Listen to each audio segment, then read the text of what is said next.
Sinatra 1685, Paper House, Fever Gang, Day One.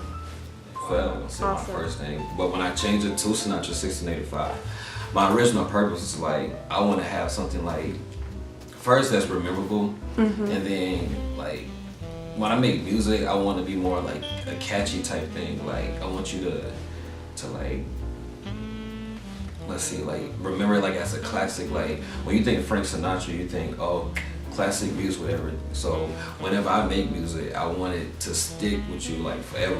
Like years later down the road, it's like, oh, damn, that shit was a classic, whatever. Like, that was classic music he made. It was more like a promotion thing for like the first mixtape, the SINtoxicated. So like the SIN is like highlighting like, I'm not sure if everybody's spiritual, whatever, or like religious way, but it was supposed to highlight like, yo, we live in life with sin. So like, basically, like, not saying that all sin is good sin, but to some cases, like, you need sin for some people just like to enjoy life or be happy, whatever. Like, so like the SINtoxicated is like, the music I was making was like highlighting like things you do that's far, it's what most consider sin, so that's why it's called SINtoxicated. Like, you're getting a high off the things that you do. And my cousin Monte, we used to make music together. Like, I wrote my first song, I was 9.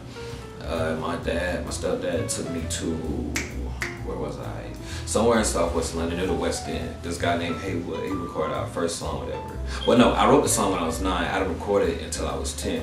But yeah, that was my first memory of making music. Like, funny thing is, like, Little John actually made me want to make music. Like, that's what got me actually want to make music. I just did hook for my cousin, Tyler Bravo. I did a hook on his tape, Drippin'.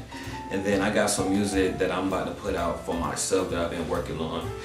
Then I'm about to start my new project, new tape, more videos and everything. And me and my partner Slim, well, the letter M, we supposed to be doing some music. I feel like people should listen to my music because it's authentic. Like, it's not, I'm not out here rapping about and making music about stuff I don't do. Like, I mean, everything that I rap about is either I've done it, experienced it, well, it's the same thing, but experienced it, or I would experience. I'm not talking about killing nobody, you know, selling drugs. No, I don't do none of that. Right. So I feel like it's relatable to anybody that's just relatable to authenticity. Perfect audience for my music would have to be like people around my age, like 21, between 21 and 30. Like, that the music that I made, I feel like most of the people that's around that age will experience everything that I'm rapping about or writing about. Even when I write for other people, I feel like it relates to them more than someone like 12, 13 years old or some 40, 50-year-old. Like, that's what I feel like it relates to.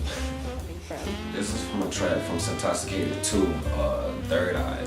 I wrote that. Basically the verse is like, niggas talk, niggas chat, niggas bitches, that's a fact. Conversation chatting hoes, they get a check, they get exposed. Money's power, make you moves, and niggas steady talking moves. Puppet master clone reaction, doing shit for man reaction. Damn, that's tragic, shitty habit. Counterfeit prosthetic shit. Like, basically what that verse is meaning is like, I'm saying like, yo, like, man, like time has changed. Like, back, like I talk to my dad all the time, like my older cousin, they're saying like people's integrity is not the same. So like, and I realized that like basically through social media, even times when I was in high school, like people like they just fake, like they like people move for the money instead of making. Like, that's my philosophy. I feel like you should make moves for money instead of move for money. Like, people do anything just to get a check, like, or just to feel some type of way, get exposure. Like, that's how I feel. That's why I had it. The process of making music, usually, it always start off with a conversation. Like, we can be talking about the randomest things. Like, we can be talking about football, females, like stuff we did back in the day. Like, everything, I always start off my music with a conversation. We'll probably sit there for like 45 minutes talking, just having a conversation, 45 minutes to an hour, like just thinking of stuff and bouncing off ideas, and then listen to beats and everything, just trying to come up with a concept. Usually I don't write my hooks. Like, I'll probably just go straight in and just record the hook, and I just like, I edit things and change things as I go, but for the most part, that's my concept for making music, my process. Okay. SINtoxicated 2, that like I really put a lot of time into it, like put a lot of thought and creativity into it, like as far as writing with the mixing and everything, making sure everything is right. Like I just took more time than SINtoxicated 1 because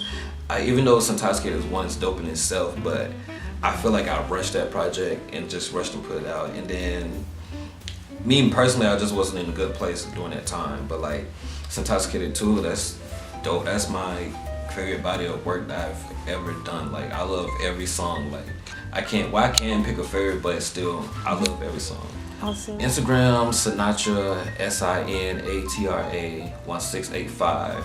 Twitter is the same thing. If you want to follow me on Snapchat, it's ChampFG, ChampFG. Don't ask me why it's different from everything.